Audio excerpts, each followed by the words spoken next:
Entonces, sí, perfecto.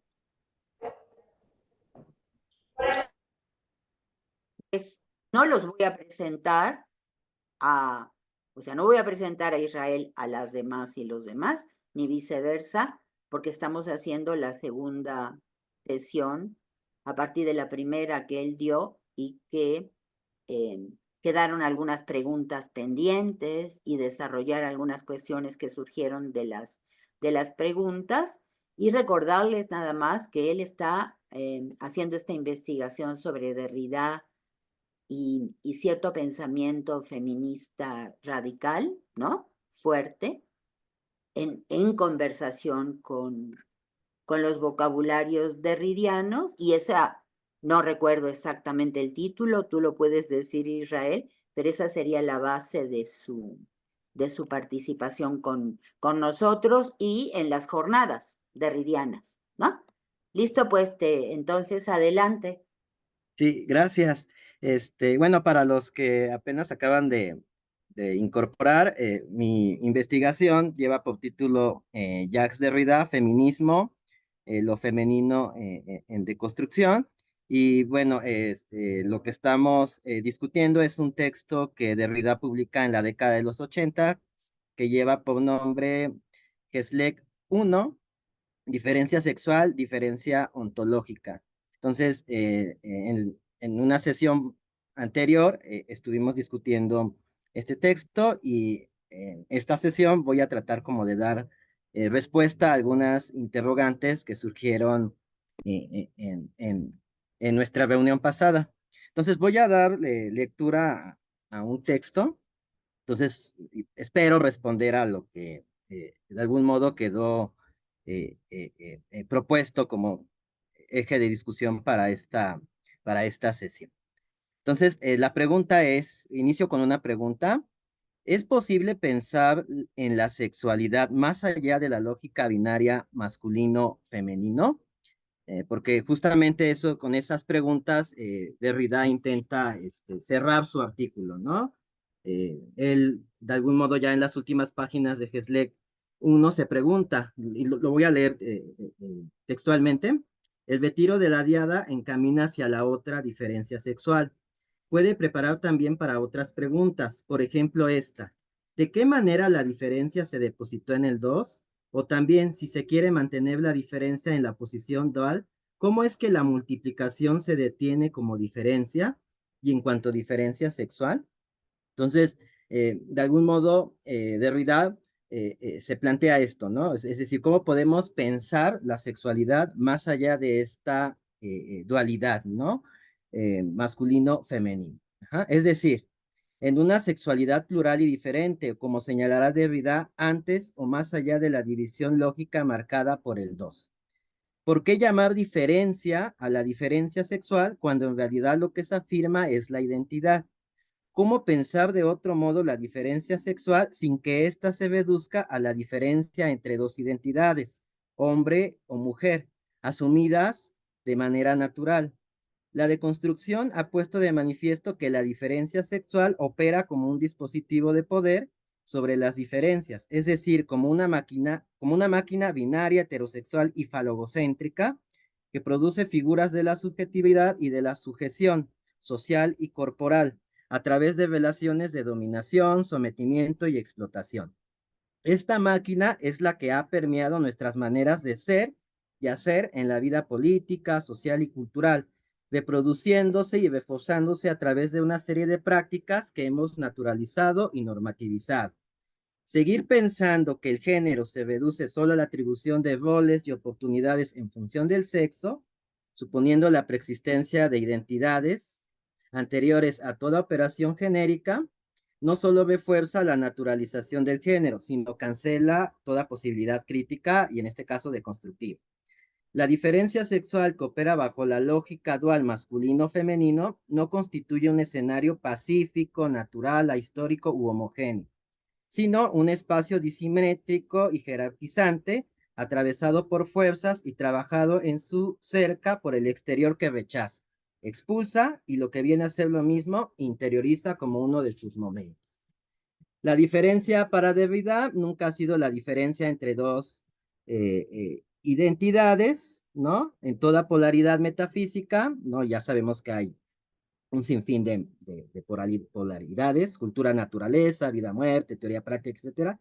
No solo se señala una relación de oposición entre un término y otro, sino una relación de dominio donde el primer término para afirmarse en su identidad requiere jerarquizarse y diferenciarse de aquello que lo podría someter a cuestión o contaminar su pretendida pureza.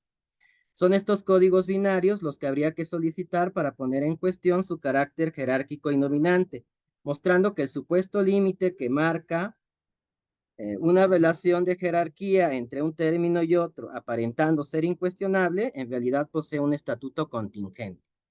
La operación deconstructiva muestra la indecibilidad que habita en toda operación binaria, trastocando la ilusión de que vivimos habitados por categorías decidibles, por unidades plenas de sentido y por lo tanto definibles. Así pues, la deconstrucción desdibuja la pretendida aristocracia de una serie de conceptos que en su necesidad de reafirmación identitaria han justificado cualquier forma de violencia, soberanía y apropiación, rechazando y excluyendo todo aquello que entraña un peligro a su propia pertenencia. Ajá, lo otro, lo diferente, lo múltiple, la diferencia inasimilable que pone en riesgo la hegemonía del homogéneo. Pensemos al respecto en la pluralidad metafísica cultura-naturaleza, vinculada al binomio hombre-animal, y que deberá sometida a una crítica deconstructiva en varios de sus textos. ¿Ah? Isab, la bandera de la cultura y la humanidad, es exactamente la manera de confinar al rincón de lo salvaje, de la bestialidad, de la animalidad, de la irracionalidad, todo lo que no consideramos suficientemente digno como para ser humano, perdón. Esta es la polaridad metafísica que permitió el colonialismo europeo, las masacres de poblaciones enteras de todo el mundo, el esclavismo. Se dirá que el colonialismo responde a causas económicas e históricas, y es bien cierto, pero no hay duda de que sin el aparato categorial hombre-animal o cultura-naturaleza, la colonización no habría sido posible. En el caso del binomio metafísico masculino-femenino, es lo masculino quien, en su deseo de afirmarse, ha inventado la diferencia sexual, constituyendo un dispositivo que sobre las diferencias ha producido una operación jerárquica, ajá, y una relación de dominación. Ajá, y ha operado, evidentemente, también como efecto performativo. Al postular la existencia de dos géneros sexuales que aparecen como naturales, ejerciendo una violencia que ha operado sobre los cuerpos, individuándolos de manera homogénea y estandarizada, constriñendo sus deseos y potencias creativas a comportamientos determinados, reduciendo sus capacidades de afectar y ser afectados por pasiones alegres que aumenten sus potencias vitales y sus fuerzas transformadoras, como diría Spinoza, ¿no? Lo masculino se ha convertido en el centro, en la unidad de sentido y de valoración de nuestras experiencias corporales, sociales y culturales. Por esta razón, para Derrida, el problema de la diferencia sexual no es un tema entre otros para la deconstrucción. ¿Ah? Y aquí abro una pregunta. Quizás sea el problema mismo de la deconstrucción, o al menos lo que en primer lugar la ha movilizado, sobre todo porque cuando ha tenido encuentros cuando sostuvo encuentros, mejor dicho, con algunos grupos feministas, siempre la pregunta era esta, ¿no? Si la deconstrucción de algún modo comporta un elemento feminista, o podríamos considerar a la deconstrucción feminista, ¿no?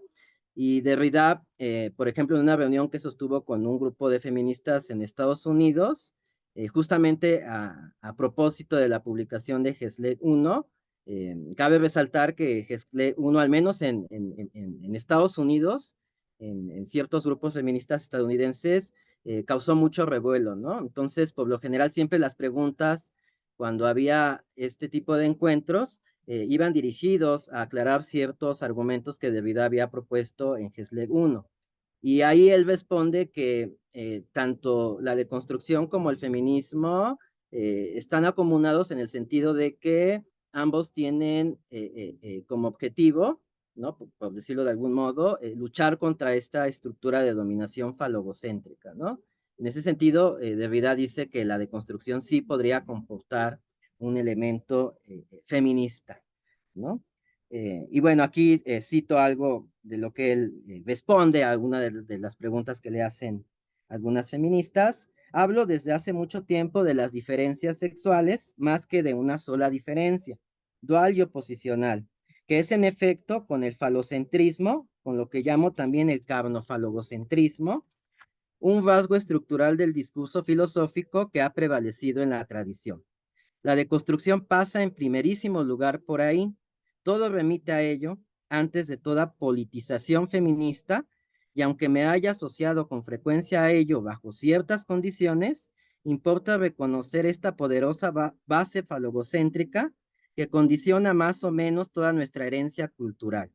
En lo tocante a la tradición propiamente filosófica de esta herencia falogocéntrica, está representada de forma ciertamente muy diferente, pero igual, tanto en Platón como en Freud o Lacan, lo mismo en Kant que en Hegel, Heidegger o Levinas. En todo caso, yo me he dedicado a demostrar, ¿no? Es algo que les responde Derrida eh, a las feministas, ¿no? Cuando le preguntan sobre si la deconstrucción y el feminismo pueden estar acomunados. Ujú.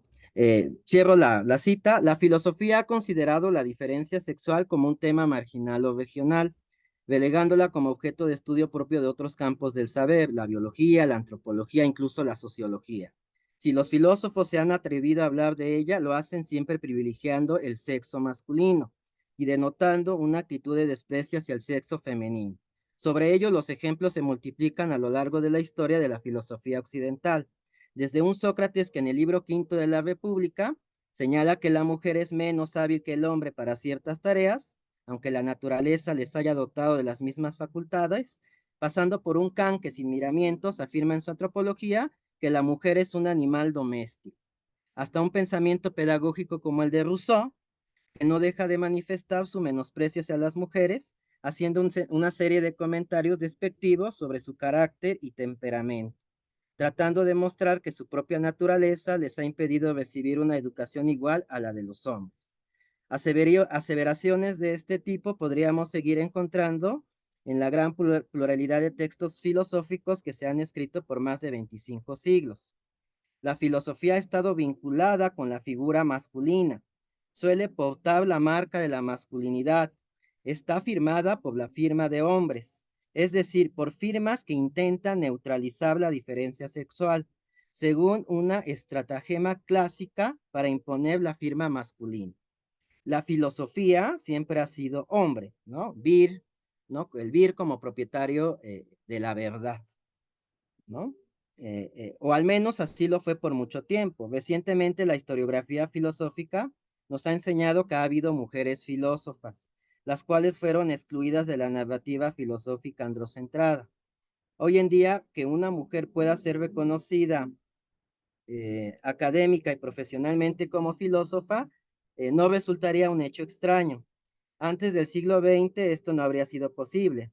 Si en el presente preguntáramos a los alumnos y alumnas que se encuentran en las salas universitarias de alguna facultad de filosofía del mundo, el nombre de una mujer reconocida por sus aportaciones al campo de la filosofía, seguramente escucharemos ser nombradas a filósofas griegas como Teano de Crotona o Hipatía, a filósofas de nacionalidad alemana como Hannah Arendt, o a francesas como Simone Weil o Simone de Beauvoir, sin olvidar a filósofas mexicanas como Sor Juana Inés de la Cruz, Graciela Hierro, Juliana González, entre otros.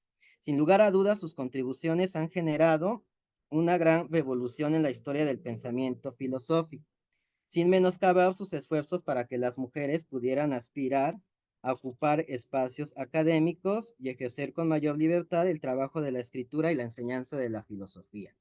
Sin embargo, a pesar de que hoy las mujeres hayan logrado conquistar espacios en el recinto universitario que antes les habían sido negados por considerarlos exclusivos a los hombres, no soluciona los problemas estructurales de género a los que se ven enfrentadas.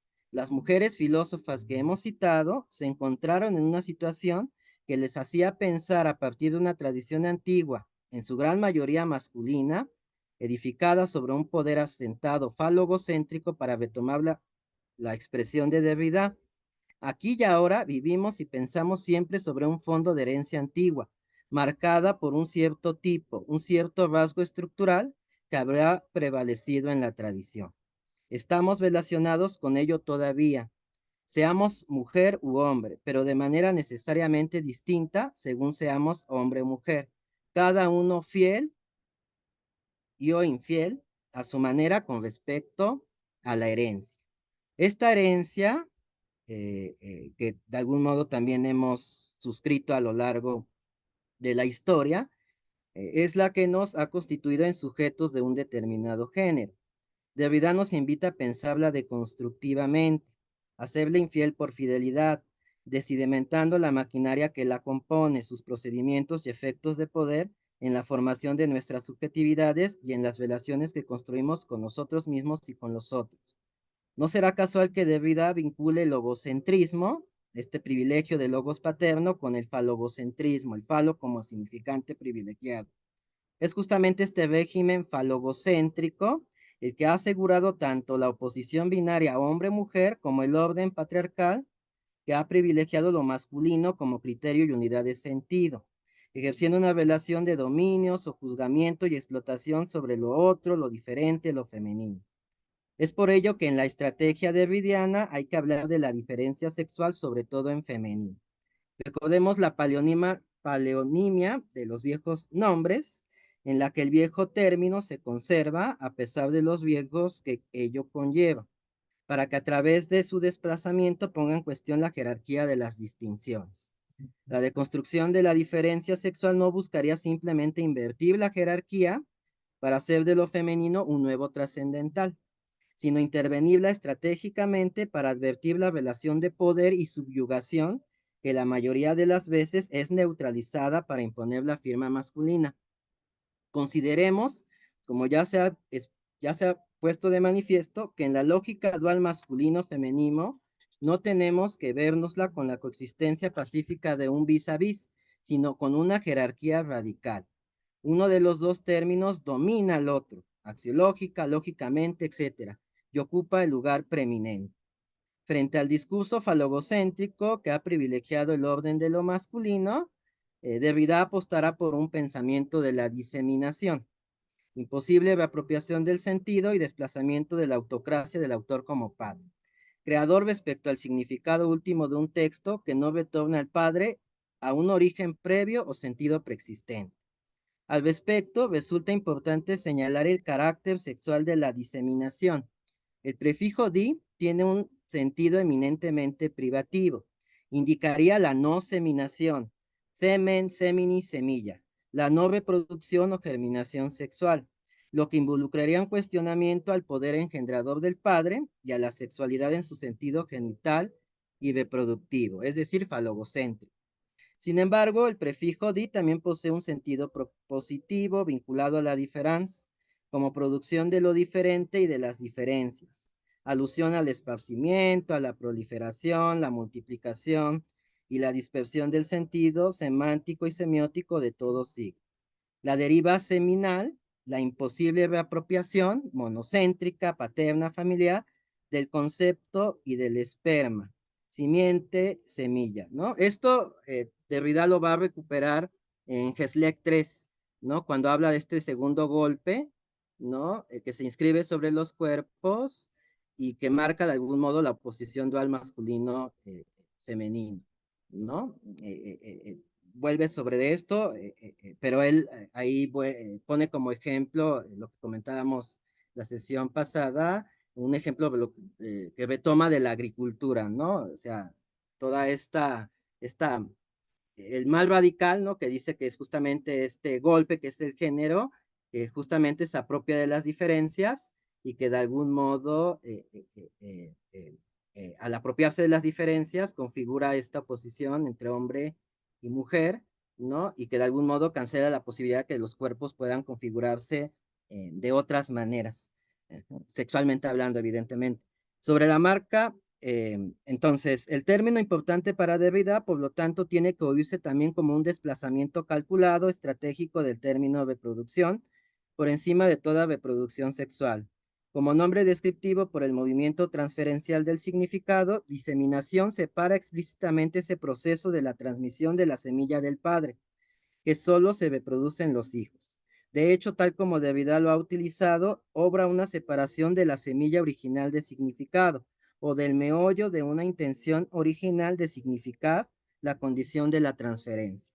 Tal sexualización deliberada del lenguaje general del discurso filosófico o analítico es una jugada estratégica, así como contra o al menos en tensión con la clase de neutralización que radicalmente lo ha caracterizado, ¿no? Y bueno, para volver a Hesleg, recordemos que en Hesleg, Derrida, en su lectura de Heidegger, dice, ¿no? Señala que el Dasein no es ni hombre, ni espíritu, ni sujeto, ni conciencia, ni ego, ¿no? Sino sexualmente neutro, es decir, no tiene sexo. Heidegger no considera el carácter asexual del Dasein como un atributo negativo. Ajá, no es un término que denote asexualidad, ¿no? Es neutro en relación con la diferencia sexual entendida justamente en términos oposicionales, ¿no? De hecho, eh, Derrida va a hacer una distinción entre oposición y diferencia. O sea, la oposición siempre es de dos, ¿no? Es hombre, mujer. La diferencia puede ser un número indefinido de sexos, ¿no? Evidentemente lo que Derrida está poniendo en cuestión es justamente reducir, ¿no? La diferencia sexual en términos oposicionales, ¿no? Tal y como la tradición metafísica occidental pues nos los ha enseñado, ¿no?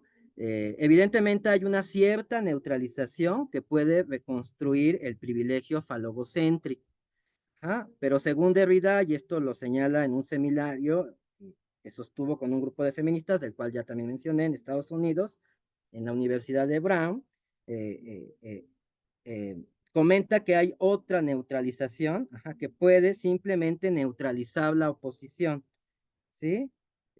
Sexual y no la diferencia sexual, que es justamente la que él le interesa, ¿sí? Liberando el campo de la sexualidad por una sexualidad muy diferente, más múltiple, ¿no? Eh, donde podamos plantear la posibilidad de un sexo para cada vez, para cada encuentro, etcétera. Ajá. Y lo que nos remite de algún modo de nueva cuenta a esto que también planteábamos la sesión pasada, ¿sí? A la cuestión de la indecibilidad, ¿no? Lo indecible, porque no es este término de la oposición ni el otro, o sea, no es ni hombre ni mujer. ¿Ah? Lo que no implica, evidentemente, caer en ¿cómo podríamos decirlo? En un suspenso de la indiferencia o de la indeterminación, sino todo lo contrario, ¿no? Como el elemento de la decisión y de la responsabilidad, ¿no? La posibilidad de que cada cuerpo pueda sexuarse de manera diversa, ¿no? Entonces, aquí yo creo que la noción de indecibilidad, también la noción, se habló de difference, se está hablando también de diseminación, son conceptos que nos podrían de algún modo desplazar, ¿no? La oposición masculino-femenino y liberar la sexualidad, ¿sí? De esta marca que la ha constreñido, ¿no? La diseminación cuestionaría la autoridad del padre y de su poder engendrador único, a la vez que libera la sexualidad de su reducción a lo genital y la reproducción, de construcción del binarismo jerarquizado que ha designado para las mujeres el lugar de la no cultura y la reproducción. Entonces, ¿cómo pensar la sexualidad de otras maneras, mejor dicho, más allá de este límite que la ha constreñido al ámbito de la reproducción y del engendramiento? Porque la filosofía ha neutralizado la marca de lo sexual en su propia escritura. ¿No es acaso la sexualidad un parásito constitutivo del propio discurso filosófico? La escritura derridiana cuestiona este poder de neutralización que la diferencia sexual, privilegiando la firma de lo masculino, ha ejercido en el devenir discursivo de la filosofía. La cuestión de lo sexual y la sexualidad no debería ser considerado un problema externo secundario a la filosofía, sino elementos que han operado en su propia constitución. De ahí que para Derrida lo sexual aparezca como un problema para la deconstrucción, una preocupación que se ha manifestado en varios de sus textos, tratando de interrogar cómo el lenguaje, la cultura, la política, la economía, incluida la relación que tenemos con nosotros mismos y con los otros, están marcados por la diferencia sexual. Si la diferencia sexual ha permeado nuestras prácticas filosóficas, políticas, culturales y corporales, resultaría imposible afirmar que nuestra lectura acerca del mundo y la realidad resultara sexuada. Interpretamos el mundo, el cuerpo y la relación entre los cuerpos en términos sexuales. No hay cuerpo, palabra, práctica o discurso que no esté parasitada por la diferencia sexual. Esta opera interviniendo y atravesando nuestra mirada, la perspectiva desde la cual nos situamos y hacemos experiencia del mundo. Leemos la realidad a través de ella y, paradójicamente, la interpretamos desde ella misma. Por lo tanto, la diferencia sexual es leída y leyente a la vez, en tanto que es leída a través de ella. Si la diferencia sexual es siempre leída, ella es también lectora. Es decir, que ella es leída como diferencia sexual en y por la diferencia sexual a través de ella. Siempre es ella o él quien lo lee, doble genitivo de la expresión lectura de la diferencia sexual. Esto significa que no hay una lectura sexual, asexuada o metasexual de la diferencia sexual, ya que es a la vez leída y lectora. Si la diferencia sexual se da siempre a leer en tanto que es leída y leyente, es porque quizá haya algo resistiéndose a no retornar, volviendo cuando menos se lo espera a contratiempo, puesto que no hay encuentro sin el espacio del contratiempo, sin el espaciamiento del contratiempo y ningún contratiempo sin diferencia sexual, como si la diferencia sexual fuera ella el contratiempo mismo, una historia de contratiempos. Lo que retorna sin llamado nos asedia, interpelándonos, desafiando toda máquina heterobinaria que exige cartilla de identificación, como hetero, homo, lesbo, bi, trans, etc. Lo que vuelve una y otra vez, siempre de manera singular, repitiendo sin repetirse, es la diferencia, como huella de una diferencia sexual que quizá nunca haya tenido lugar. La diferencia es lo que resta de la diferencia sexual, lo que ha sido silenciado, lo no pensado por un binarismo que ha forcluido, obliterando sus fuerzas diferenciantes, diseminantes, por una identidad diferenciada que garantiza la relación jerarquizante y la oposición entre los términos. El falogocentrismo, cuya violencia metafísica ha neutralizado la diferencia sexual, procede homogenizando las diferencias sexuales, normativizando el deseo de los cuerpos y sus experiencias para erigir de manera implícita y naturalizada el dominio de lo masculino. En consecuencia, deconstruir el falogocentrismo implicaría mostrar cómo esta tradición se constituyó sobre y a partir de una exclusión de las diferencias, la mujer y de lo femenino.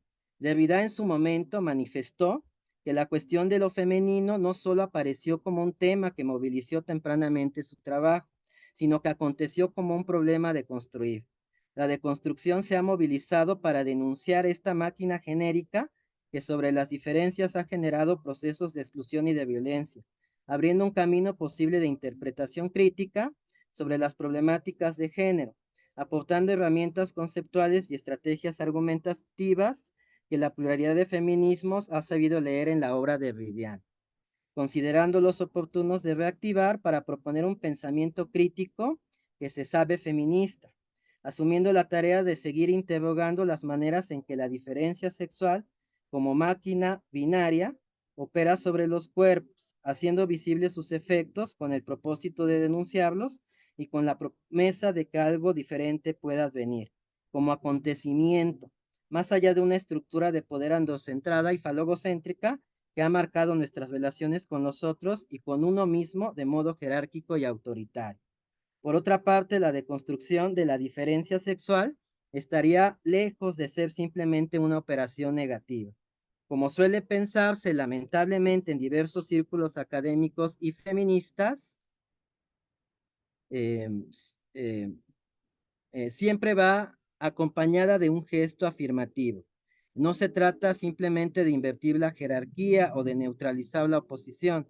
Es necesaria una estrategia de intervención que desplace y socave su carácter jerárquico y sus efectos de dominación, seguido de un movimiento propositivo, diríamos de invención, que abra a las experiencias del humano relaciones más justas y responsables, sin las marcas autoritarias de la explotación, la opresión y la sujeción. De este modo, la estrategia deconstructiva tendría como tarea crítica dar cuenta de aquellas prácticas y experiencias que se inventan y se ensayan más allá de las máquinas genéricas, interrogándonos hasta qué punto lo femenino ha tenido una enorme importancia deconstructiva en la crítica hacia el discurso falogocéntrico.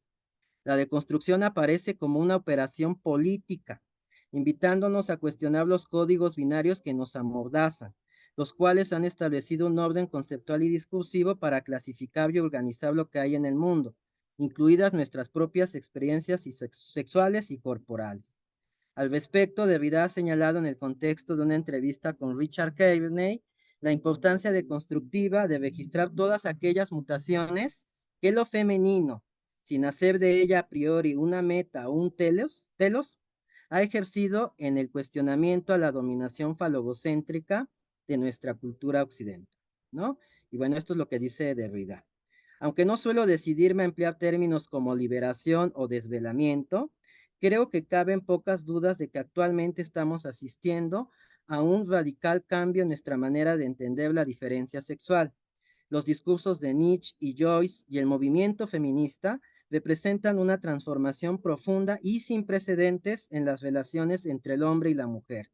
La deconstrucción del falogocentrismo va implícita en esta transformación, como va también el auge del psicoanálisis y la corriente modernista de la literatura. Pero esta mutación no podemos objetivarla o tematizarla, aun cuando está produciendo un cambio tan radical en nuestra manera de entender el mundo que no tardará en ser inconcebible un retorno a las anteriores filosofías falogocéntricas de dominio, posesión, totalización y certeza. Los descubrimientos filosóficos y literarios de lo femenino y hasta el reconocimiento legal y político de la condición social de la mujer son todos síntomas de una más profunda mutación en esta búsqueda nuestra de sentido que la deconstrucción trata de registrar. Bueno, se cierra la cita. Quizá habría que inventar otro lenguaje y otra historia para dar cuenta de la fuerza deconstructiva de lo femenino en el terreno de la cultura, la política, la sociedad y la sexualidad. Derrida ha preferido llamar a esta mutación de lo femenino un movimiento, más que un progreso histórico, cultural o político. No se trata de pensar en términos de finalidad, telos, reducir el ejercicio de la crítica deconstructiva al análisis de los logros alcanzados por las luchas feministas desde una mirada acumulativa y lineal, sino de acontecimiento, de reconocer lo que está teniendo lugar de manera singular e inédita como práctica de resistencia y de invención de nuevas experiencias del humano, por fuera de toda relación de poder falogocéntrica.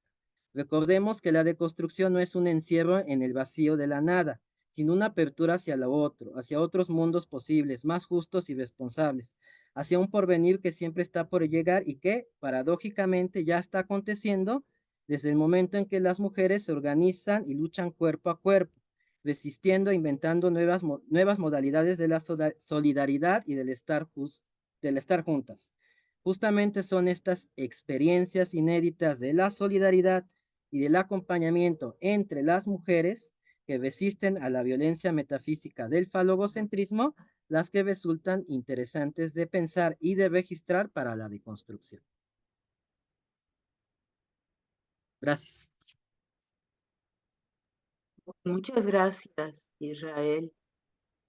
Antes de ceder la palabra a las compañeras y compañeros, déjame nada más decirte una pequeña cosa. En lo último que leíste, después de plantear desde Derrida que en efecto no hay un telos y por lo tanto no hay un progreso, no hay una temporalidad intencionada que busca llegar a un lugar utópico o el que sea, entonces estás desarrollando eso, pero en un momento, entusiasmado por tu propio discurso, planteas lo mejor de una manera como progresista. Entonces nada más sería quitar, es un pedacito de tu propia, yo creo que es casi, es el último párrafo, pero no sé si está dividido en algunos enunciados distintos o frase, pero en un momento dado,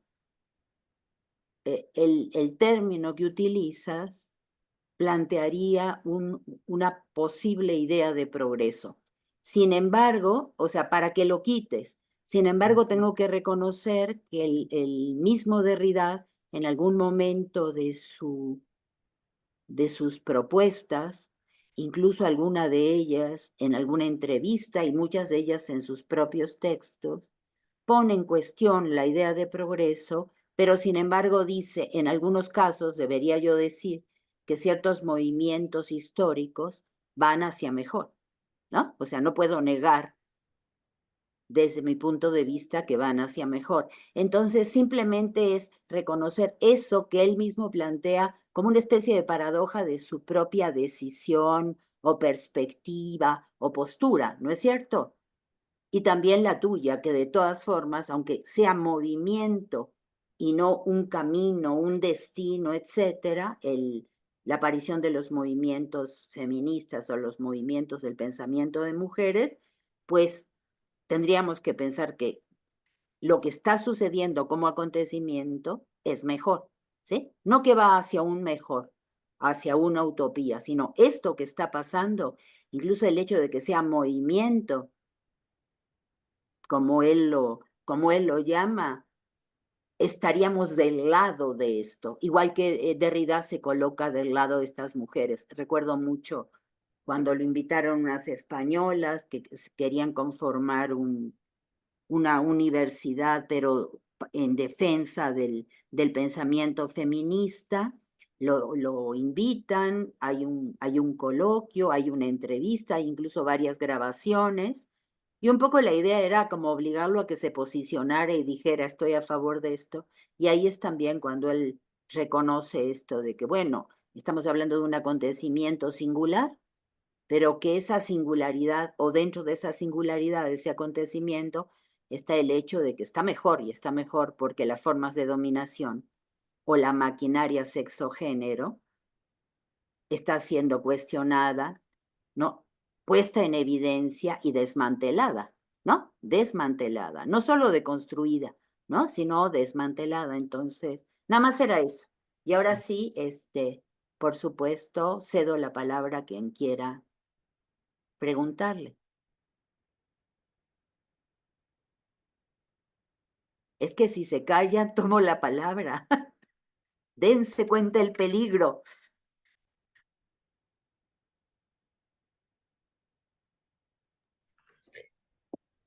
Yo, Israel, bueno, yo te agradezco muchísimo tu lectura súper cuidadosa y tu planteamiento tan puntual, de una problemática tan complicada como urgente. ¿No? Me encanta todo tu trabajo y conozco tu tesis.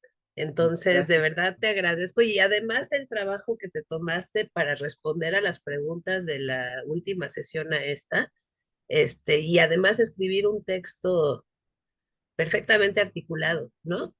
Entonces, todo eso te lo agradezco mucho y lo aprecio de verdad.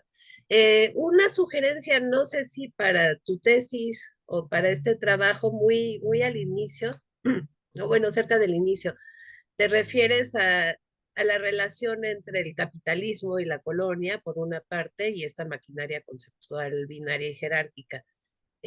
Aunque las relaciones sean difíciles de elaborar, no sé, yo te sugeriría que pusieras algunos cuantos, algunas cuantas instancias de estas relaciones, ¿no? Ya puede ser que te sirva Silvia Federici a propósito del trabajo no remunerado de las mujeres como la base de posibilidad del capitalismo en general, o las relaciones entre el trabajo esclavo y ciertas figuras de la animalidad que también hemos trabajado aquí en el seminario, en fin, porque sí, lo anotas, pero quizá convendría ponerle un poco más eh, de carne a esas relaciones. No sé cómo lo veas. No sé, Ana María, también tú qué opinas.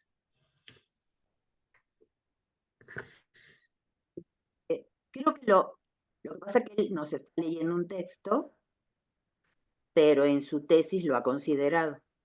Ah, O sea, si mal no recuerdo, porque leo muchas tesis, pero Israel nos puede contestar que eso lo ha tomado en cuenta. Es más, creo que lo ha tomado en cuenta desde antes, desde la tesis de maestría, pero no estaría mal regresar a eso y plantearlo. Ciertamente, algunos casos de escritoras resultarían muy adecuados para discutir algunas de estas cuestiones que le estás indicando, pero que Israel diga. Sí, de hecho, en el avance que les envié, el último avance, ok. donde discuto el concepto de virilidad carnívora y diferencia sexual, ahí como que amplío un poco más estas, no pongo como ejemplo el colonialismo, pero sí cómo la relación que hemos establecido con los animales también está marcado sexualmente, ¿no? Entonces, no sé si pueda subsanar esta propuesta, ¿no? Entonces, pero de cualquier manera lo voy a volver a revisar. Ujú. Okay. Daniel levantó la mano. Sí, déjenme conectar mis audífonos. ¿Me escuchan bien allí? Ahí sí, Ok. ahí. Ujú. Bueno, antes que nada, otra vez, gracias Israel por haber presentado un texto tan interesante y rico como es, pues, el primer tomo de Geschlecht. Ahora, yo tengo un par de preguntas sobre unas cuestiones que mencionaste. Lo primero es que me llama la atención el hecho de que hayas incluido cuestiones como de orientación sexual en esta discusión sobre diferencia sexual, sobre todo porque creo que, no lo sé, siento que Derrida no identificaría como ambas cuestiones tan rápidamente o de manera tan inmediata en sus textos. Entonces, o sea, no lo sé, ¿por qué hiciste como alusión a esa cuestión precisamente de las orientaciones sexuales en esta discusión que tiene que ver más con diferencia sexual? Y lo segundo es, también me llama la atención que en algún momento la discusión se haya orientado hacia lo femenino. ¿Por qué? O sea, justo como, ¿por qué? Porque, o sea, me parecería a mí que la postura de Derrida sobre esta cuestión de la diferencia sexual es más bien, no lo sé, o sea, sobre una pluralidad de identidades sexuales, creo yo. O sea, es otra vez lo que leí en la sesión, bueno, la primera sesión que tuviste para discutir Geschlecht 1, en esta cita súper rara en donde dice Derrida que en lugar de pensar en dos formas de diferencia sexual, una pura y otra marcada por la tensión, o sea, habría que pensar más bien como en una, ¿cómo decirlo?, en una constante negociación entre esos dos polos. O sea, yo diría que más viene como una forma de pluralidad o de llamada a la pluralidad. Entonces, me llama la atención que en algún momento tu discusión se haya orientado hacia lo femenino. O sea, no lo sé. Em, ya, eso es todo lo que tengo que decir. Ujú. Ok. Eh, con respecto a esta última pregunta, eh, es también una cuestión que se le ha interrogado a Derrida. Y Derrida ha respondido que la deconstrucción de la diferencia sexual debe de pasar siempre por una deconstrucción, ¿sí? De lo femenino, en el sentido de que lo femenino es lo que ha quedado, de algún modo, subsumido, sojuzgado y sometido en este polo que no deja de ser jerárquico y autoritario, ¿no? Ujú. Entonces, en diversas entrevistas o incluso él mismo en sus textos, él pone que la deconstrucción de la diferencia sexual pasa por una deconstrucción de lo femenino, ¿no? Por ejemplo, lo dice en una entrevista que está publicada ay, en ay, ¿cómo se llama este libro? Cómo leer con luz artificial, algo así se llama el libro, no lo recuerdo ahorita, si quieres luego te paso Sí. pero ahí hay una parte donde le preguntan esto, ¿no? Y él dice, la diferencia sexual, ¿no? O sea, la deconstrucción de la diferencia sexual pasa por una deconstrucción de lo femenino, en tanto que lo femenino es lo que ha quedado metafísicamente hablando subsumido, relegado, ¿no? En el sentido de privilegiar, ¿sí? Lo masculino, ¿no? Y él no deja de decirlo en varios de sus textos, ¿sí? Que la marca de la filosofía siempre ha sido un privilegio hacia hacia lo masculino. Tiene la firma del hombre, ¿no? Y lo vemos tanto, por ejemplo, tú citaste ahorita otra vez a Geslek, en Geslek 3, ¿no? Vuelve sobre de esto, ¿no? Hay algunas feministas, por ejemplo, Peggy Camus, ¿no? Que eh, respondiendo a tu primera pregunta, que dicen que Derrida no habla propiamente de género, sino que, sí, solo escribo con luz artificial. Sí, gracias, maestra. Eh, eh, que Derrida no habla de género, sino que habla de diferencia sexual, ¿no? Pero en Geslek 3, Derrida ya mete la cuestión del género y habla de este segundo golpe, porque el primer golpe que recibimos, que reciben, que recibimos como, como humanos, ¿cómo podría decirlo? Es esta marca que nos define como especie, pero especie en tanto como hombre, ¿no? Y que no deja igualmente de privilegiar lo masculino, ¿no? Es este hombre que ha de algún modo en su privilegio como ser racional, ¿no? Se ha sometido, se ha apropiado, ¿no? Ha explotado, ha sojuzgado todo lo viviente, ¿no? Entonces, esa marca, ese universal hombre, ¿no? Que aparece de algún modo también neutral, es algo que también tenemos que poner en cuestión, ¿no? Porque es lo que de algún modo nos está llevando pues al límite, ¿no? Estamos ahorita viviendo una situación muy complicada, ¿sí? Justamente por no haber ejercido una relación, ¿no? De responsabilidad con todos, pues de algún modo, no solamente con los seres vivos con los cuales de algún modo construimos comunidad, ¿no? Sino también con lo que hace posible la vida, ¿no? En ese sentido, la cuestión de la diferencia sexual también aparece, ¿no? En esta marca, ¿no? Que nos define como especie, ¿no? Entonces, ese es el primer golpe que recibimos y es el primer golpe que también tendríamos que deconstruir, ¿no? Y el segundo golpe del que habla Derrida en su lectura de Heidegger, ¿no? Sobre este poema de Track, es justamente el que recibimos como sexualmente, ¿no? Como género, ¿no? En tanto que se inscribe en nuestros cuerpos y de algún modo, justamente esto que tú mencionas, ¿no? Que constriñe la posibilidad de que podamos vivir nuestra sexualidad de múltiples maneras, ¿no? Pero siempre de algún modo no deja, por ejemplo, en otra entrevista, él responde que quizá cuando deconstruimos la oposición masculino-femenino, ¿sí? Porque ese es el primer paso que tenemos que dar, ¿no? Es el primer momento, ¿no? De la puesta en cuestión. Pero quizá cuando ya hayamos deconstruido, quizá la categoría de mujer tampoco nos sirva mucho y tengamos que inventar otro concepto, ¿no? Por eso hablaba de indecibilidad, o sea, ni es ni esto ni el otro, es otra cosa. Y eso otro, pues de algún modo es lo que siempre está por venir. No sabemos qué es, ¿no? Pero sabemos de algún modo, ¿no? Como lo señala Derrida, que puede estar teniendo lugar en otros espacios, en otros escenarios, ¿no? Y que está generando ciertos efectos que de algún modo nos está trastocando.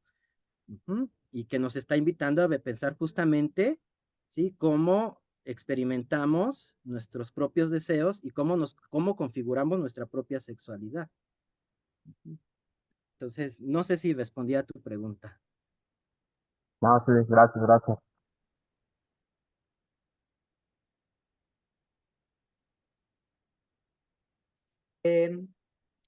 A reserva de cualquier otra cuestión que podamos plantear, cuando estemos planteando lecturas diríamos, nuevas lecturas sobre Derrida, considerar lo siguiente. Ahora, de alguna manera, entre los dos, intentaron llevarlo hacia ahí. Uno sería una pregunta un poco, lo voy a plantear en términos muy generales, muy amplios. En los textos que tú estás leyendo, Israel, tienen que ver con la diferencia sexual. Sin duda le importa a él que la diferencia no sea la différence, tal y como él maneja, porque tanto en francés como en otras lenguas, diferencia quiere decir otras cosas, pero es su planteamiento de la différence el que permite que él diga que esta diferencia sexual entendida a partir de un principio de no contradicción lógico, antagónico, una lógica de opuestos, esta estructura tiene que hacerse, si quieres tú, la historia de esa estructura, yo le llamaría maquinaria, con los efectos que conocemos. Tú señalabas uno de ellos, que era la neutralidad, ¿no es cierto?, en relación con el discurso filosófico. Hay otros, ¿no? Entonces, eso sería un camino que deberíamos dejar claro, porque tiene que ver con la estructura del discurso, con los enunciados, con la manera como la filosofía a lo largo de 25 siglos, o casi, se ha pensado a sí mismo, ¿no? Y tiene que ver, por lo tanto, con la maquinaria falogocéntrica, carno-falo-logocéntrico, ¿no? Es una estructura de la propia filosofía, pero podríamos extenderlo incluso al pensamiento occidental, ¿no? Lo otro es que después de distinguir entre diferencia sexual como ha sido planteada, no sería una noción, no sería propiamente un término derridiano, él lo está tomando de aquellos a los que lee, ¿no es cierto?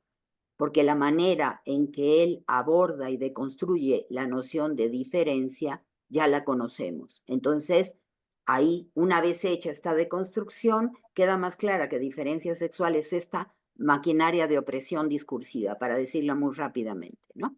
Sin duda reconozco que lo estoy diciendo rápidamente. Pero hay otra cuestión también que intentaste o que contestaste como una de las interrogantes de Daniel y que tiene que ver, en el caso del pensamiento feminista o de los pensamientos feministas, esto nos interesa particularmente, tenemos que distinguir entre diferencia sexual, que es una maquinaria de opresión, pero también de nombrar, de describir, de teorizar y de pensar. Es una maquinaria falogocéntrica, ¿sí? Pero aparte de esa maquinaria falogocéntrica, tendríamos que pensar también en otra maquinaria, que por supuesto es discursiva, pero es eminentemente práctica y es eminentemente violenta. Es una violencia distinta que la violencia discursiva y tiene que ver con cómo se construye el género. En pocas palabras, la maquinaria que produce el género y que produce estos sujetos sujetados merece la atención en algún momento. Y la pregunta sería, en el caso de tu tesis o de tu texto, buscar si está presente en Derrida o hay en Derrida, en los textos originales de Derrida, no en sus traducciones, que a veces no son muy buenas, ¿no?, una distinción entre género y sexo. Ojo, y sería interesante dejar eso claro. La otra cuestión que de alguna manera Daniel te la preguntaba tiene que ver con el deseo. Pero ojo, diferencia sexual, género y deseo conviene, pese a sus cruces, a lo largo de la historia del pensamiento, conviene que los distingamos. El deseo tiene que ver con el hecho de que no solo hay un deseo masculino y un deseo femenino y que solo existe esa heterosexualidad, sino que hay otras decisiones y prácticas en cuanto al deseo. Eso es otra cosa. Lo que habría que ver es si en Derrida eso está claro o no, porque lo que él trata de demostrar en los textos que tú has citado no es eso, ¿sí? No es eso lo que le preocupa, pero sabemos que en la actualidad eso preocupa a mucha gente y sobre todo a muchos jóvenes, ¿no es cierto? Es la cuestión del deseo, ni siquiera la identidad sexual o la identidad de género. Ojo, que también serían nociones interesantes para que tú utilizaras para que eso quede claro y que quede claro cuáles han sido las decisiones teóricas de Derrida, ¿no? Si ha dejado fuera, si pese a que no ha abordado directamente algunas problemáticas, algunos de sus textos ayudarían a contestar, a resolver estas problemáticas, cosa que es muy posible, ¿no? Y si no lo hace él, lo haces tú, a partir de tus planteamientos. Pero creo que esas distinciones son absolutamente necesarias, ¿no? Y tampoco decir a él eso no le interesó, o a él eso sí le interesó, sino ver cómo en su construcción o en su estructura conceptual, en sus operaciones conceptuales, nos ayuda a primero plantear la pregunta, es decir, si se trata de una pregunta problemática, y luego ir caminando en esa problemática hacia su disolución o su resolución, o lo que decidamos, ¿no? Porque estaría bien tener esa claridad y no decir, él nunca hizo esto, cosa que han dicho de sus escritos siempre, en el terreno de lo político, ¿no? Y él en un momento dado, y lo sabemos, a raíz de espectros de Marx, dice, pues es que sí he hablado de lo político desde siempre, lo que pasa que él ha trabajado una determinación de lo político que no es la misma que sus lectores o sus agresores, ¿no? Porque ha sido muy odiado en vida y yo creo que también después de muerto, ¿no es cierto? Entonces, tener cuidado con esas cosas quiere decir plantearlo bien, incluso que tú puedas decir, esto no me interesa en esta tesis, pero un posible planteamiento que él hubiera hecho quizá hubiera sido tal y tal, ¿no? Ahora, desde la postura de aquellas que lo han invitado, lo han citado y han discutido con él, y que son mujeres, y además de ser mujeres, practican un pensamiento feminista radical, o algunas un poco más ortodoxo y demás, ahí el asunto es muy claro. A ellas sí les interesa que esta distinción entre el sexo y género quede claro, porque están introduciendo la idea de máquina sexogenérica, y es una máquina claramente de dominación. Y respecto a eso, y ya para cerrar esto, yo te diría lo siguiente. En un momento dado de tu texto, hablas de que a través de este discurso planteado y analizado o leído por Derrida, esta diferencia sexual estaría justificando una dominación de los cuerpos. Yo lo que te pediría, aunque fuera de nota de pie de página, es que exploraras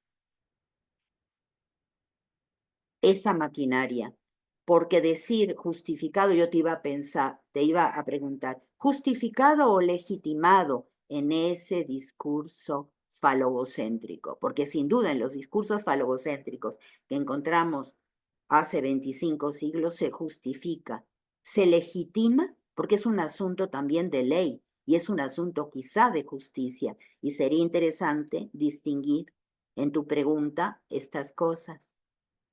Pero luego también en un terreno más concreto, más material, que es el que sin duda a las feministas nos interesa más, cuál es esa maquinaria y qué produce y cómo produce dominación y sujetos sujetados, ¿no es cierto? Para utilizar un término que sin duda no es de él, pero que podemos encontrar en él algunos caminos para dar cuenta de esa maquinaria, que sin duda él lo está trabajando como ejercicios de lectura, pero también a partir de muy buenas entrevistas que le han hecho o que Quizá la entrevista, la pregunta no era muy buena, pero a él le dio la oportunidad de irse hacia ahí, de desplazar esa interrogante y pudo dar cuenta a su manera de esta maquinaria. Cuando en Espectros de Marx introduce esta producción espectral, y es una producción espectral sobre el discurso y sobre la práctica en general, quizá por ahí habría una respuesta interesante de cómo la maquinaria sexo-género está funcionando, porque el esencialismo le pertenece al espectro, ¿sí? Una de las generaciones, de los efectos performativos, es justamente este tipo de maquinaria, ¿no? Entonces, por ahí podría haber una respuesta, pero insisto, puede ser de nota de pie. No tienes que meterte en ello si no quieres. A mí me interesa particularmente la cuestión de esta máquina sexogenérica, ¿no? Mucho. Ver cómo funciona, dónde está funcionando, ¿no? Y de qué manera algunas pensadoras feministas la han desmontado en sus propios espacios de discusión. Por supuesto, quizá también en sus prácticas deseantes. Ahí no estaría yo tan segura. Dudo mucho de la capacidad radical de ciertas prácticas deseantes, pero eso es un asunto mío, ¿no? Que no tiene que ver un poco con estas cosas. Creo que todavía falta mucho tiempo para que pensemos en estas diferencias de las que hablábamos hace un rato, ¿no? Diferencia sexual, que es una noción claramente falogocéntrica. Género, que está intentando ser pensada críticamente por ciertos feminismos, donde introducen la noción de performatividad de manera interesante, la historia, la antropología, la sociología, como tú bien decías, y esta maquinaria sexogenérica nos ayuda a pensarla y a desmontarla a la vez, ¿no es cierto? Entonces, irse por ahí con cierto cuidado, porque finalmente tu tesis es sobre eso, ¿no? Entonces, pues eso.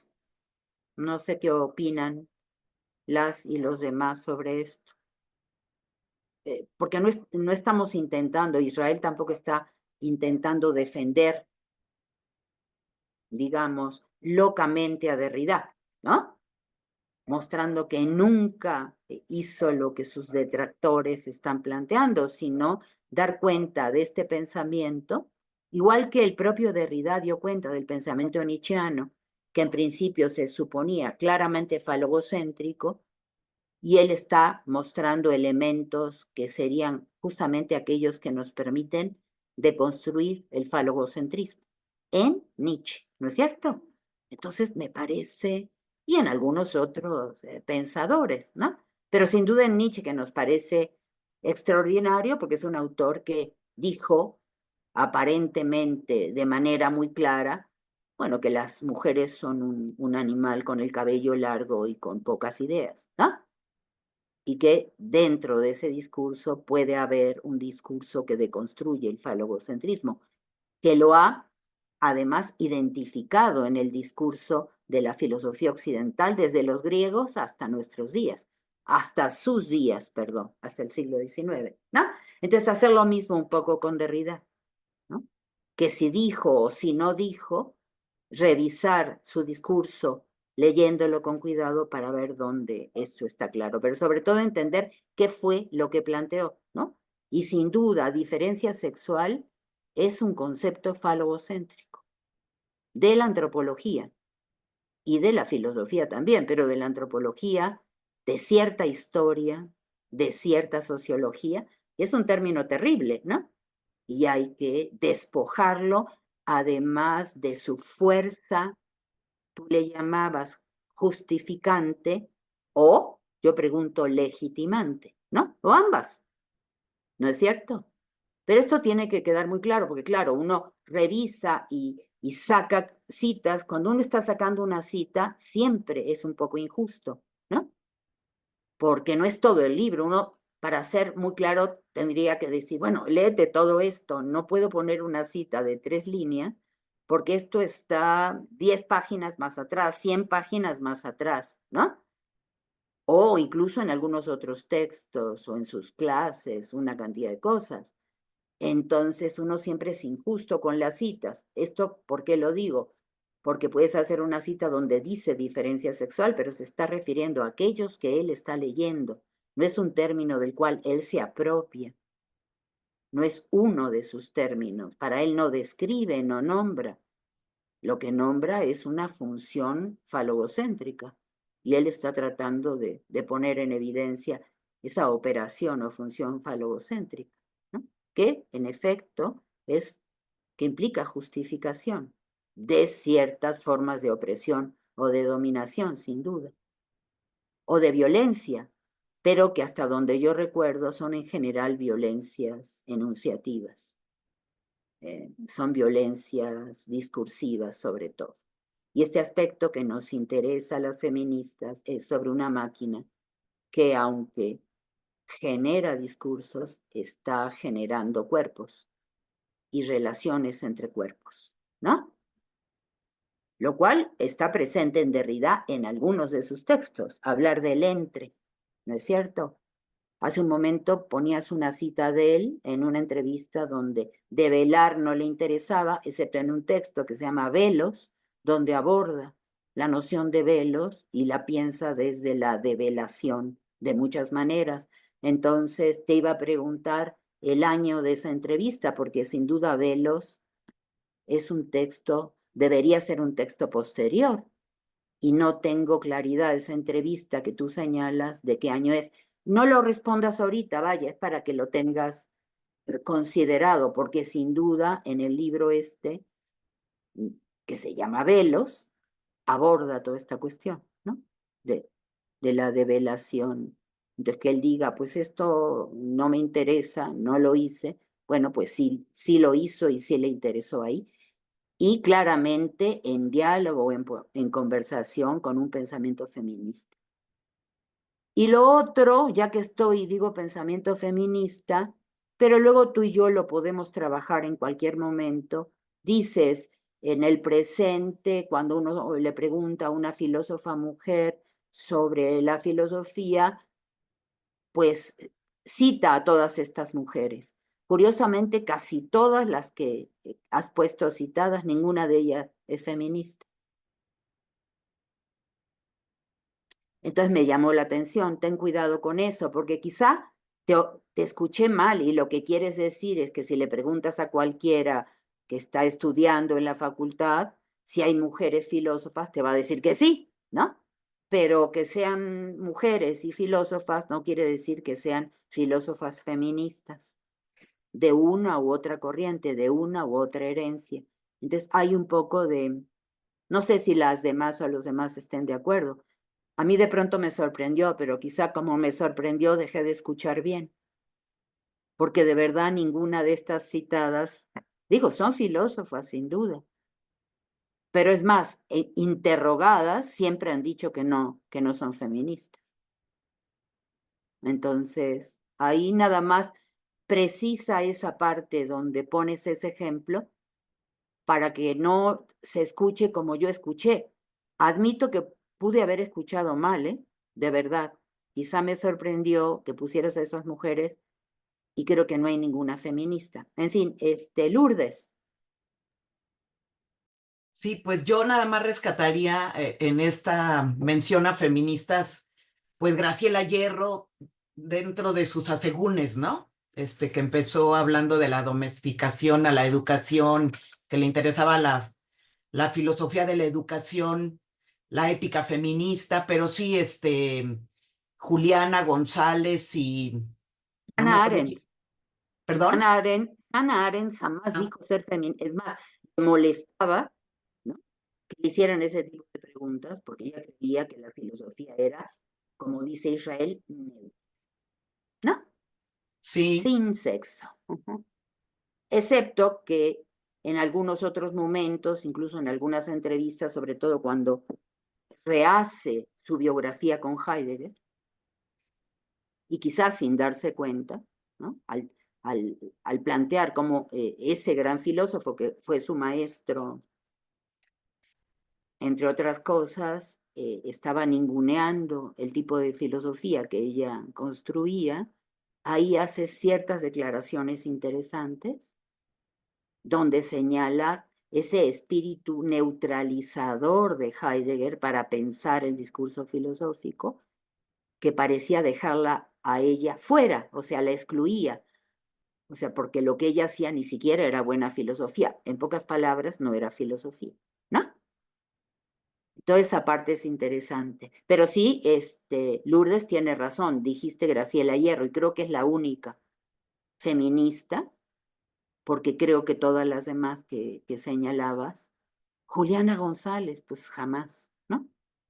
Entonces, son figuras de poder dentro de la filosofía, pero sin duda no son feministas. Pero eso, digo, no es tan importante, es para señalarte algunas cosas en tu texto que se pueden revisar y corregir, porque quizá, insisto, quisiste decir que solemos confundir mujeres y hombres, filosofía hecha por mujeres y filosofía feminista, que no necesariamente son lo mismo, ¿no?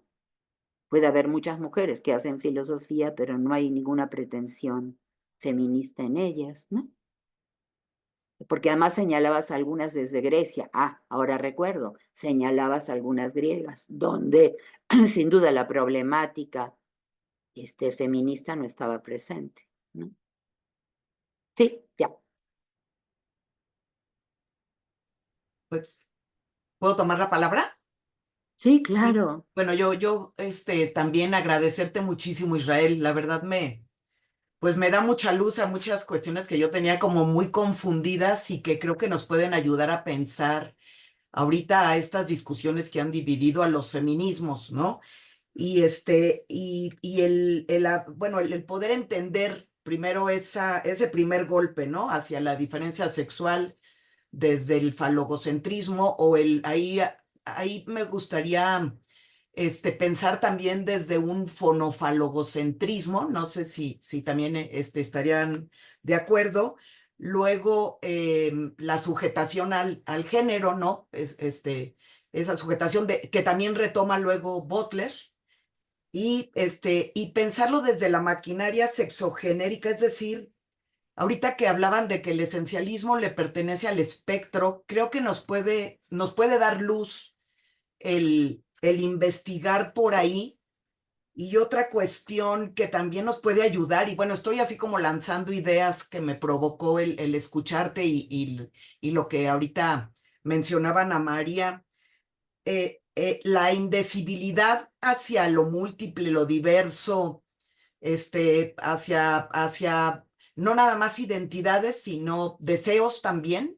O sea, utilizar esas categorías de Derrida en su pensamiento de la diferencia, y creo que también nos puede ayudar el pensamiento de la diseminación, ¿no? A mí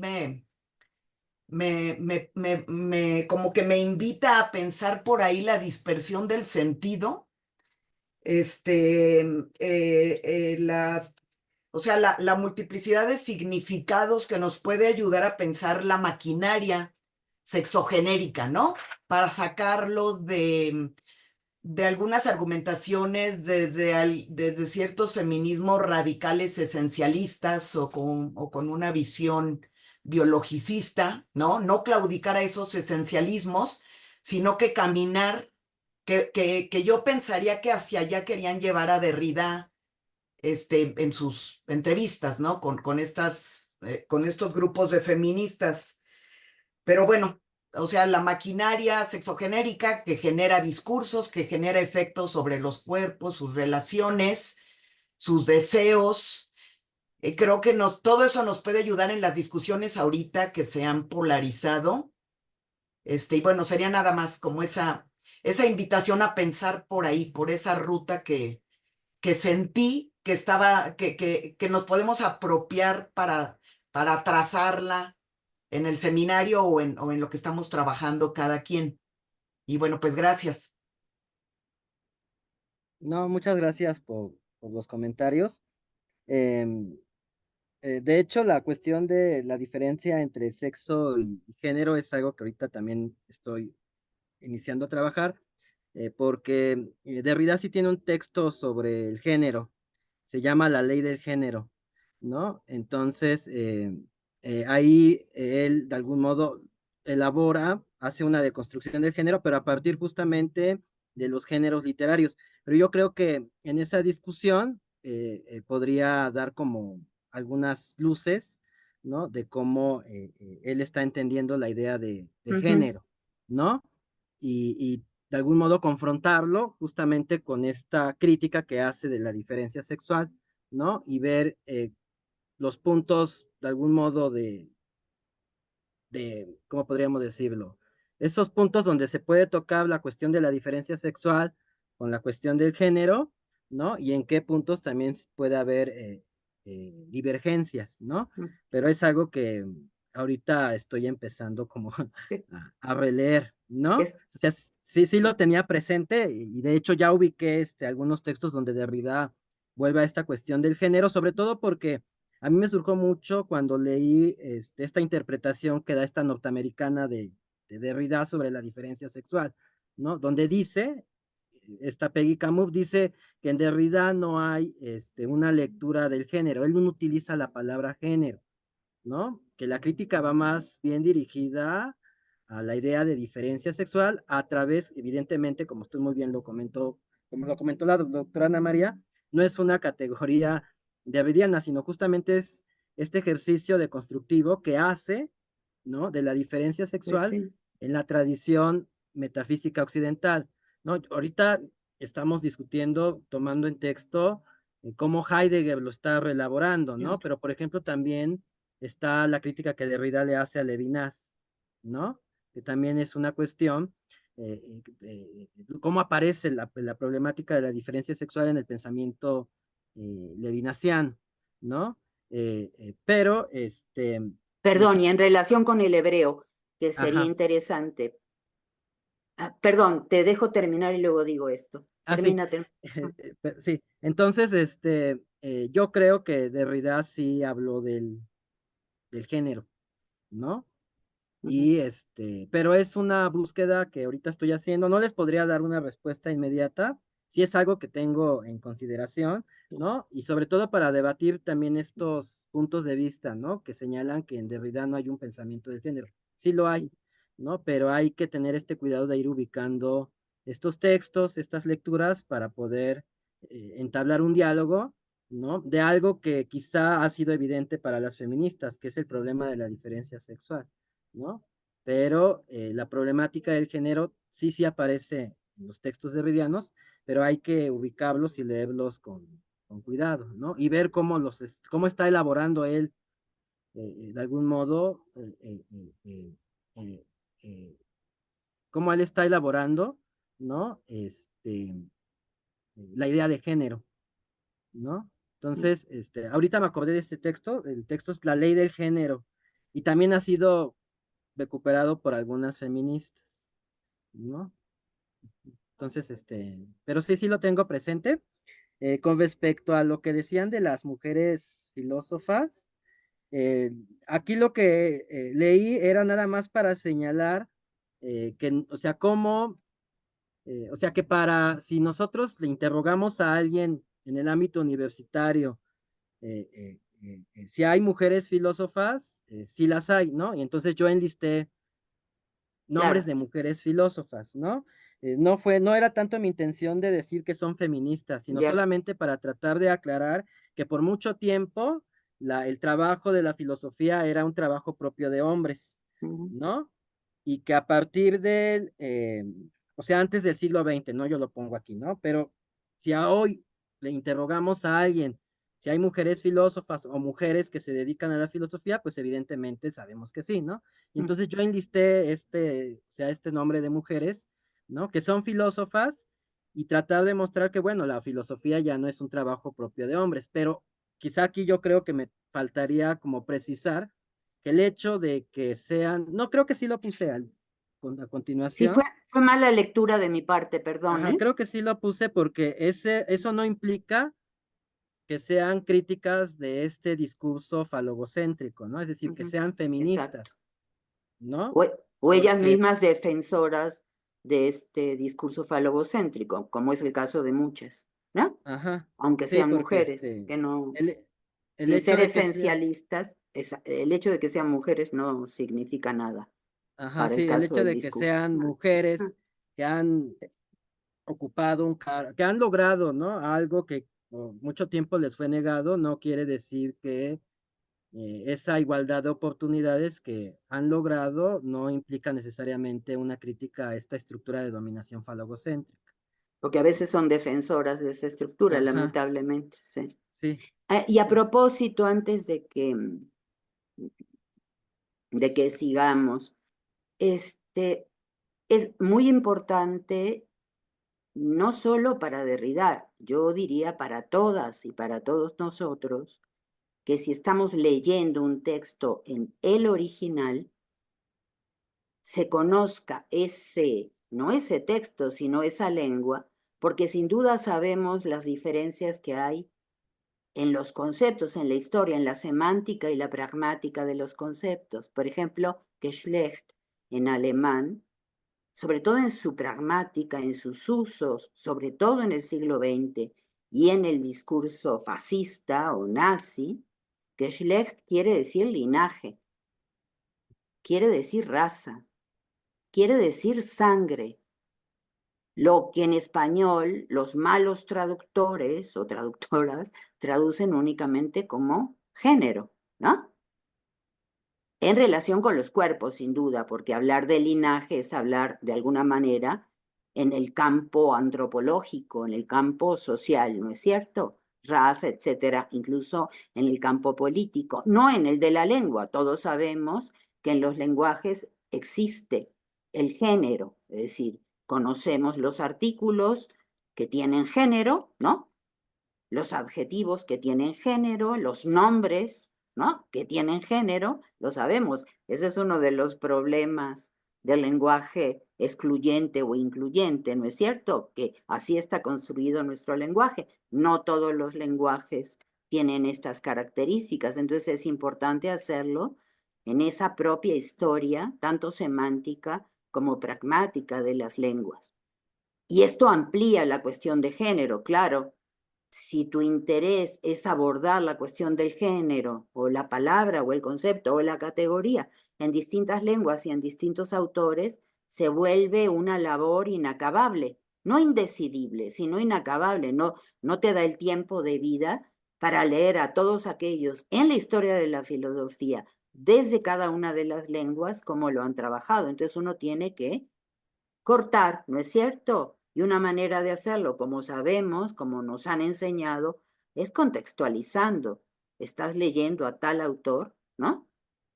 Y el uso que hace del término, y lo único que uno puede decir, sin embargo, desconoce estos otros usos. Lo digo por el texto que vas a utilizar, porque esto ya lo habíamos platicado, Israel. Es que soy tutora de Israel, entonces estas cosas las hemos hablado antes, ¿no? Y en el texto sobre el género, sobre la ley del género, habría que ver de qué manera él o le da la vuelta o se desplaza para ir planteando otro tipo de cosas, que igual nos pueden interesar en el pensamiento feminista, justamente en relación con el lenguaje incluyente o con el uso absolutamente político de la palabra cuerpo, ¿no?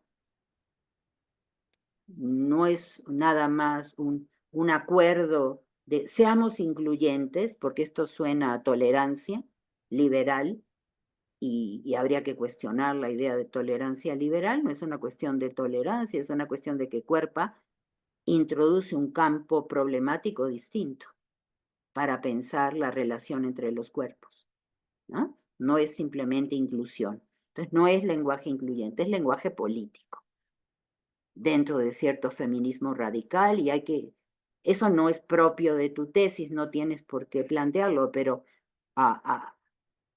todo lo que sería la crítica feminista o cierta crítica feminista, muy estratégica, sí es fundamental repensar. No hay tantas, una de ellas sin duda es cuerpo, ¿no? Y eso fue planteado por los activismos y no por el pensamiento feminista de la academia, que es algo que faltaría quizá, Israel, lo podríamos pensar más adelante, y es la relación de Derrida con algunos activismos que la tuvo, ¿no? Algunos son activismos académicos, ¿no? Pero otros son activismos sin más. Y sería interesante porque la discusión con la academia lleva su propia dinámica, ¿no es cierto? Y es una dinámica autoritaria y hegemónica, entonces hay que tener cuidado también, ¿no? Pero en fin, no sé si tengan algún otro comentario, pregunta, sugerencia para Israel o no sé. A ver, Lourdes, sí. Gracias, es que no encontraba la manita. Bueno, yo nada más, bueno, ahorita de manera contemporánea, una de las discusiones fuertes es un movimiento abolicionista de género, que en mi lectura se quedó en esa deconstrucción de la diferencia sexual, ¿no? En esa deconstrucción del carácter falogocentrado de la diferencia sexual, y ahí se quiere quedar y no quiere ver esta otra cuestión que tiene que ver con la performatividad de género, pero a la par, y bueno, a lo mejor estoy introduciendo algo que no viene mucho al caso, pero el vocablo género que lo hemos estado viendo en el seminario, pues sí también ha sido un vocablo estratégico para la lucha en lo macropolítico, ¿no? Y ese vocablo, que en un principio venía de la psicología, tiene toda una historia, ¿no? Se puede hacer un recorrido histórico desde Nueva Guinea y luego lo toma John Money, yo ya no me acuerdo cómo se llama, en los 60s. Entonces, bueno, quiero pensar que probablemente todo eso lo conoció Derrida cuando discutió con las feministas, tanto europeas como estadounidenses. Y estoy hablando sobre todo pues del texto que yo había propuesto, que también discutamos, pero bueno, todavía no estoy preparada, el de fuerza de ley, el origen místico de la autoridad, ¿no? Porque según recuerdo ahí entra, algo de esto, pero bueno, lo voy a revisar con cuidado. Pero o sea, mi pregunta sería, ¿qué tanto vale la pena también hacer un recuento histórico de la fuerza política del vocablo género en las agendas internacionales y la armonización de las agendas internacionales y de la ley, de la legislación internacional a los países de manera coactiva, ¿no? O sea, lo que hemos ido avanzando en política pública, y eso ha sido por la armonización de la legislación internacional y por presupuestos etiquetados para ir avanzando en cerrar brechas de desigualdad y... Pero hegemónicos, Sí, sí, sí. sin duda Pero bueno, hegemónicos, ahí es está la esa agenda. estrategia, ¿no? Sí, sí, sí. O sea, es mi preocupación. No sé Sí. si viene al caso, ¿no? Pero se pueden hacer genealogías, ¿no? Es decir, Sí. procesos de lectura de tal manera que para, quizá para ubicar en campos de problemas específicos a nivel global y a nivel nacional ciertas cuestiones que es necesario tener presente porque sin duda México ha firmado algunos tratados y está obligado México a introducir este tipo de problemáticas, temáticas y demás, que como bien señalaba Israel citando a Derrida, no son tópicos, no son temas, son problemas, ¿no? De si se rescata su carácter problemático estratégico, entonces uno podría reubicar estos temas, ¿no? Ya no como temas, sino como interrogaciones muy particulares sobre efectos performativos en nuestros respectivos países, de estas agendas, ¿no? Entonces sí, yo creo que siempre las genealogías o las historias, historizar como le llamemos, sería muy importante, para que no siempre dejáramos todo a nivel de pensamiento general y absoluto, como si eso estuviera escrito en el cielo o en el mundo, cuando es en realidad parte de las agendas del norte global, para llamarlo de cierta manera. Es decir, los intereses académico-institucionales de ciertas feministas que pertenecen a la academia, pero también tienen relaciones con los estados nacionales y con otras agendas que van más allá del Estado nacional y que tienen que ver con la globalización del capitalismo, ¿no? Entonces, ¿cómo lo resuelves? Haciendo genealogías, ¿no es cierto? Reubicas. Y eso Sí, siempre... pero más allá de hacer genealogías, que sí entiendo a qué te refieres, Ana María, a mí lo que me interesaría es poder argumentar, poder desmontar argumentos de los feminismos abolicionistas del género. ¿Sí me explico? Sí, pero ¿cómo puedes proceder así sin genealogizar o historizar? Porque estás descontextualizando. Yo sé que hay que tener ojo contra la idea de contexto, porque parece que es una limitación física y natural, la del contexto, que no es el caso, pero a veces reubicar en relación a la vista de ciertos problemas históricos es importante para saber cuáles son los intereses ahí que se están jugando para que las agendas internacionales o globales estén adoptando unas problemáticas y no otras, que como tú bien sabes, Lourdes, lo has trabajado en relación con otras cosas, por ejemplo, con los feminismos aquí en México, ¿no? De los grupos con nombre y apellido, ¿no? Que no les interesó el aborto porque ellas no podían registrar ningún interés particular. Y entonces, bueno, esto no nos interesa y queda fuera de la agenda que deben trabajar estas movilizaciones, ¿no? Por eso, a eso me refiero con genealogizar, es ver esta relación entre discurso y práctica, ¿no? Institucional y demás. A eso me refería. Omar, tú habías levantado la mano primero y después Daniel. Sí, pues agradecer nuevamente a Israel por la lectura que nos presenta y la información que comparte con nosotros. Y más que una pregunta para él, es para ti, Ana María. Ibas a comentar algo sobre el hebreo cuando él estaba haciendo unas aclaraciones de Con algunos... Levinas. Ajá, exacto, Sí, pero ya.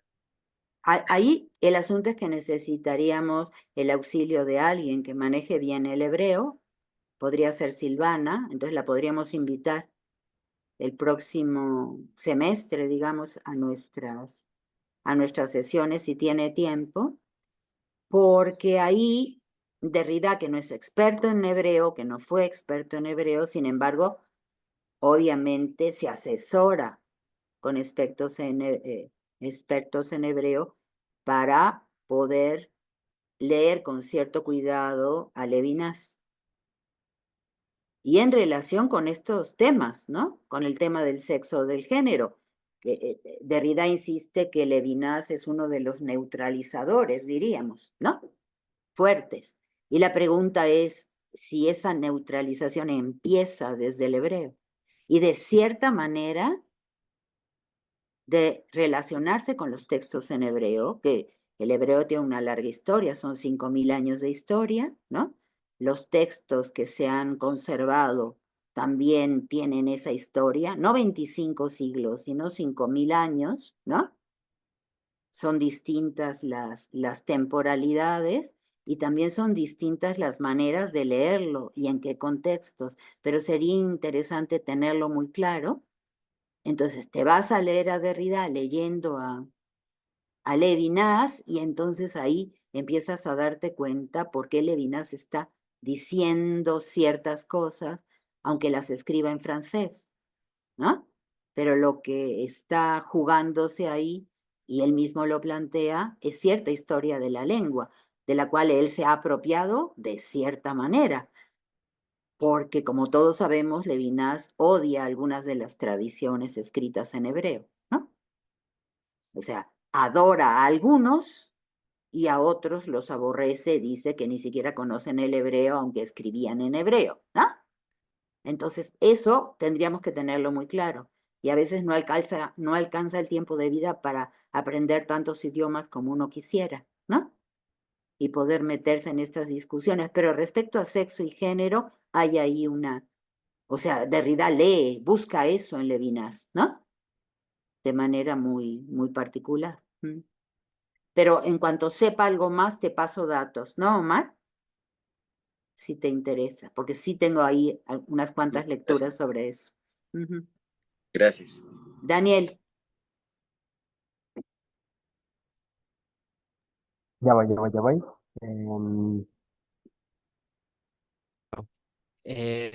Tengo como dos comentarios a manera de provocación. El primero de ellos tiene que ver con una especie de silencio que siempre ha llamado mi atención. Y, o sea, ahorita salió la discusión Levinas, ¿no?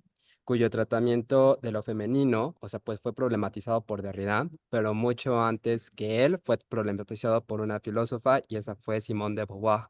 Ahora, a mí lo que me llama la atención es que precisamente en la discusión que este Derrida tiene con Levinas a propósito de lo femenino, pues el nombre de Simone de Beauvoir nunca salga como a la luz. Entonces, pues me llama mucho la atención porque, o sea, pues Derrida tiene esta pretensión precisamente de poner en cuestión el falogocentrismo, etcétera, etcétera, etcétera, etcétera. Al final es una discusión entre señores, ¿no? Y entonces, pues yo quisiera saber tú, claro, o sea, justo qué piensas al respecto de eso. Y lo segundo es, y esto es más para la doctora Martínez de la Escalera, o sea, a mí me llama un poco la atención que se diga que el concepto de diferencia sexual no es de Derrida. Yo creo que sí, y creo que allí está precisamente la pretensión de hacerse de él y de cuestionarlo, y como él sugiere en varias entrevistas, o sea, hacer reingresar lo sexual en el discurso filosófico y eso, entonces, o sea, no, o sea, justo no lo sé si pudiera como elaborar más porque piensa que no forma parte de, no lo sé, el arsenal conceptual de Derrida. Me gustaría mucho escucharla y así, y ya, aunque quedan como 18 minutos, perdón. Pero lo conté rápido y mal, o sea, siempre se puede extender uno, ¿no? Pero rápido y mal, la noción de diferencia sexual podemos perseguirla cuando apareció en la antropología, en la historia, etcétera, etcétera. Y cómo a veces algunos filósofos, algún discurso filosófico se apropia de esta noción que ha tomado del terreno jurídico o del terreno coloquial, de la lengua, etcétera. Pero no es un término que él hubiera planteado y deconstruido, ¿sí? Lo toma de ahí. Que tomándolo no se apropie de él, o sea, no monopolice esa noción y la plantee diciendo que debía integrarse, no creo que esa sea su preocupación. Yo creo que sí, la sexualidad le interesa, igual que le interesa la muerte en otros momentos, ¿no? Y va a cuestionar a la filosofía o a ciertos filósofos o a ciertos discursos filosóficos, ¿por qué le dan la vuelta? ¿No? ¿Por qué no lo tratan de decir? Pero no es la diferencia sexual, es la sexualidad, que no necesariamente es lo mismo, ¿sí? O sea, la diferencia sexual es una noción, como dice muy bien Israel, que neutraliza la posibilidad de que la filosofía se asuma como un discurso con marcas sexuales, ¿sí? Que no es lo mismo. Entonces ahí yo diría, hay que irse con cierto tiento en la lectura de una misma o de uno mismo para decir, ojo, esto quiere decir esto y esto deberíamos entenderlo de esta manera, pero no es que se meta la diferencia sexual entendida por la tradición, digamos, ¿no? Sino la sexualidad, o sea, porque el filósofo cree que su discurso es asexuado, que es otra cosa, ¿verdad? Una cosa es diferencia sexual y otro es decir, el discurso filosófico, igual que el de las ciencias, como han dicho los científicos, casi hasta ahora, es asexuado, no tiene marcas sexuales, que no tiene que ver con la diferencia sexual. Ojo, son términos para hablar de cosas distintas en campos temáticos, tópicos o incluso de problemas, campos descriptivos distintos. Entonces, eso nos ayuda, aunque sepamos que las fronteras no son inexpugnables, ¿no? Decir, bueno, en este terreno así funciona este concepto. Y es a lo que se refiere Derrida. Entonces, simplemente es hacer las preguntas de tal manera que no induzcas más confusión, ¿no? Es decir, ojo, Él va en contra del hecho de que la filosofía ha dicho que es un discurso asexuado, como el discurso científico, el de las matemáticas, el de la física, incluso el de la biología, lo que es innombrable, ¿no? Cuando sabemos que es un discurso claramente sexuado y por lo tanto falogocéntrico y viril, ¿no? Entre otras cosas. Iría por ahí. Y luego, respecto a tu primera pregunta, es cierto, fíjate, ponte en el lugar de un filósofo que gente 30 años más jóvenes que tú, en algún momento digan, oye, no trataste a fulanita de tal o a fulanito de tal. A veces el hecho de plantear un tema te deja fuera otra gente que en ese momento no recuerdas que la leíste y dijo algo. O tal vez no la leíste, pero si te hacen la pregunta sobre ella, te pones a leerla.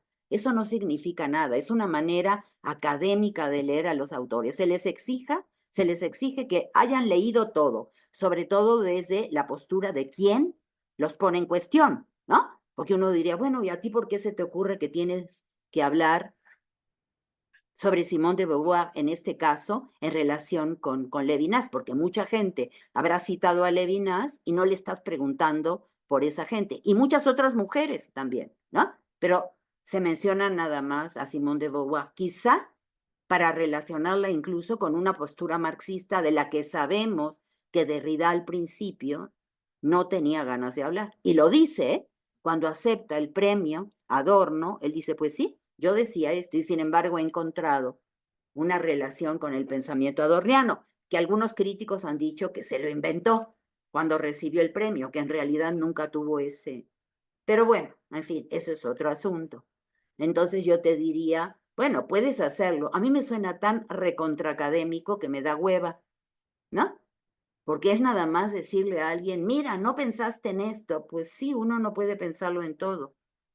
O sea, hay autoras importantes que estás dejando fuera, pero en algún momento, si la vida te alcanza, pues puedes introducirlas. Igual que hace el mismo Derrida con Marx.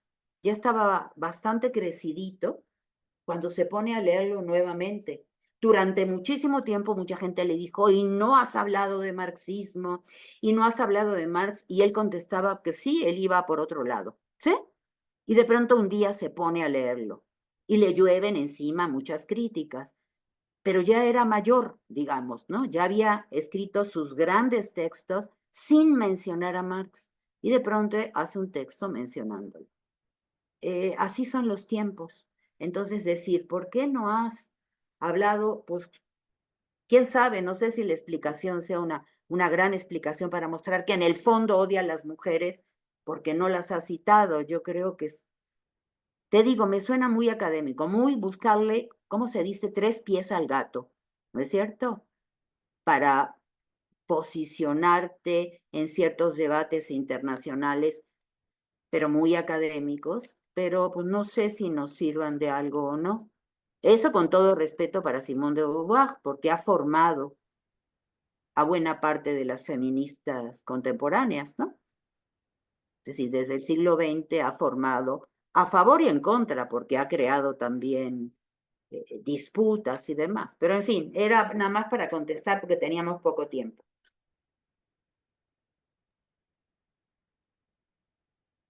Bueno, voy a añadir una cosita, ¿Sí? que más allá de la exhaustividad académica y de lo deseable que pueda ser, o sea, a mí sí me llama la atención, ya sea por cuestión de presupuestos, o sea, ya sea porque Derrida estaban como también cuestionando al existencialismo francés y vaya, o sea, pues en muchas ocasiones, en varias entrevistas declaró como su oposición al respecto, pero eso, o sea, creo que es un silencio que también cabe la pena interrogar, no con el afán de decir, bueno, Derrida no leyó a la gente que tuvo que haber leído precisamente porque estaba discutiendo esto que a él le interesaba en algún momento. Perdón, Daniel, espera tantito. Tú mismo lo estás diciendo, ¿no? Es decir, la pregunta por el silencio implica postura. Estás parado en un lugar teórico para hacer la pregunta de por qué el silencio sobre algo, porque estás suponiendo que es absolutamente evidente, y recuerda, la evidencia es una operación retórica, y estratégica, ¿no? Es evidente que tenía que haber mencionado a este y aquello. ¿Por qué el silencio sobre esto y aquello? Derrida es uno de los autores en el siglo XX que más ha sido interrogado por sus silencios, porque no trató ciertos temas políticos, porque se quedó callado sobre esto y aquello. Lo primero ante una pregunta es preguntarse de dónde viene esa pregunta. O sea, eso es lo que hacemos en filosofía, ¿no es cierto? ¿De dónde viene? Y viene siempre de cierto posicionamiento que te dice, hizo silencio sobre esto, que yo que sostengo esta pregunta, creo que está ahí y que es evidente y que nadie lo debe soslayar. Una autora, un hecho, etcétera, etcétera. Entonces, lo único que te digo es que hay que tener cuidado con esa forma de interrogación a los autores, porque nos ha sido enseñada en la academia, en clase, ¿sí? Se cree que debate implica eso, pero ojo, que tiene cola, ¿sí? Que le pisen, que es eso de que algo es evidente y que por lo tanto alguien se ha callado sobre esto o aquello, ¿no? Es una manera de descalificación, es una manera de entender la filosofía descalificando al otro para recalificarte a ti mismo. Así nos han enseñado la filosofía y es bastante lamentable, ¿no? Entonces, por eso mi respuesta era general, más allá de que, bueno, veamos si esto o aquello, porque además, insisto, para el feminismo, que Simone de Beauvoir es muy importante, no es por el existencialismo con el que ella rompe, más allá de que no pudo romper con la relación con Sartre, ¿no? Ese es su deseo, sus amores y toda su vida. Más allá de eso, el segundo sexo es claramente marxista, ¿sí? Que era un poco a lo que tú te referías, ¿sí? Es decir, donde ella señala a algunos autores y su manera de acercarse a la cuestión de las mujeres, ¿no? Entonces, iba por ahí mi asunto, más allá de que sí, Derrida, igual que Foucault y muchos otros, en el momento que Sartre había conquistado a la Academia Francesa, y todos los que estaban dirigiendo, todos los burócratas de la filosofía eran hijitos de Sartre, ellos se deslindan, ¿no? Igual que se van a deslindar ambos del marxismo, no de Marx, del marxismo, y no solo de Sartre, sino cierto existencialismo francés, ¿no? Que son los estudiantes de Sartre, ¿no? Bueno, ya. Perdón. Era un poco para aclarar porque contesté de esta manera general. Y siempre se puede discutir mucho más sobre esto, pero es rico también discutir, ¿no? Digo, es bueno discutir. Miren, son 12:53. Podemos dar por cerrada la sesión.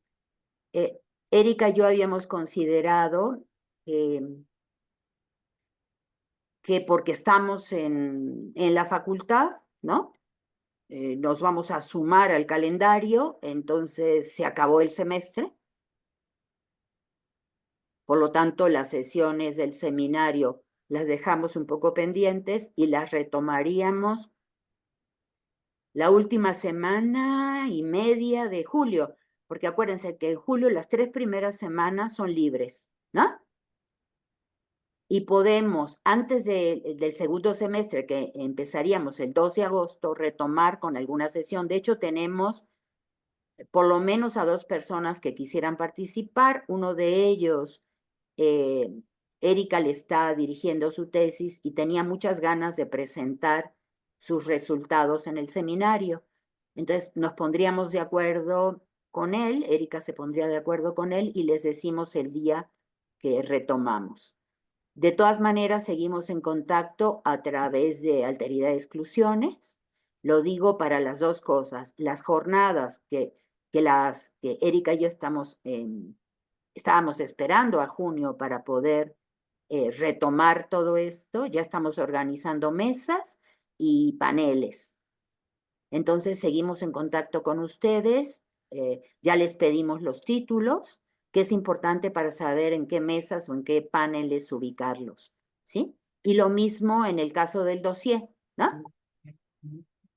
Entonces pues estén al tanto si les mandamos correo, porque sería para dilucidar esto. Lo primero es el dossier, porque seguramente vamos a tener que dejarlo más o menos formado antes de las jornadas. Y las jornadas las necesitamos tener más o menos claras porque se van a hacer en la facultad y necesitamos, o sea, tenemos el espacio garantizado, pero necesitamos saber cuántas mesas, cuántos paneles.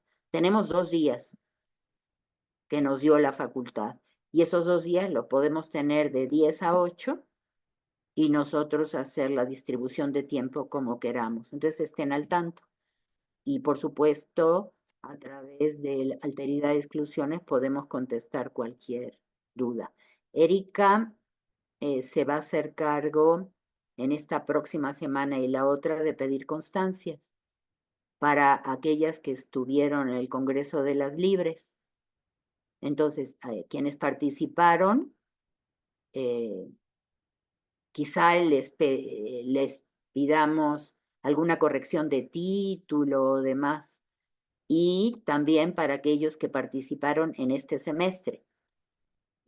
Natalia, luego Israel, luego Daniel y luego otra vez Israel. Les vamos a dar constancias, pero espérennos un tantito, ¿no? Porque ahora pedimos constancias más atrasadas y la siguiente semana y la otra, y esperemos que las puedan dar más o menos rápidos, pero a veces la facultad no se da abasto. Y porque tienen formatos ya muy establecidos, entonces entregan, yo qué sé, como no sé qué cantidad de constancias cuando podían hacerlas más expeditas y bueno, en fin. Entonces, vamos a pedir las constancias para ustedes, ¿sí? Entonces, si quieren, por ejemplo, algún título en particular que tenga su participación. Israel justo acaba de leer que es diferencia sexual, diferencia ontológica. Daniel, tengo por ahí escrito también cómo le llamaste. Creo que tengo la duda con Natalia. Estaba aquí Natalia, pero se salió porque había dicho que se iba a salir un poco antes. Entonces sería nada más eso. En el caso de que no les guste su constancia, se puede pedir otra. ¿Sí? No. Ok, gracias a ti, Daniel. Gracias a Israel. Y gracias a todas y a todos por este semestre. Y seguimos en contacto. ¿Ok?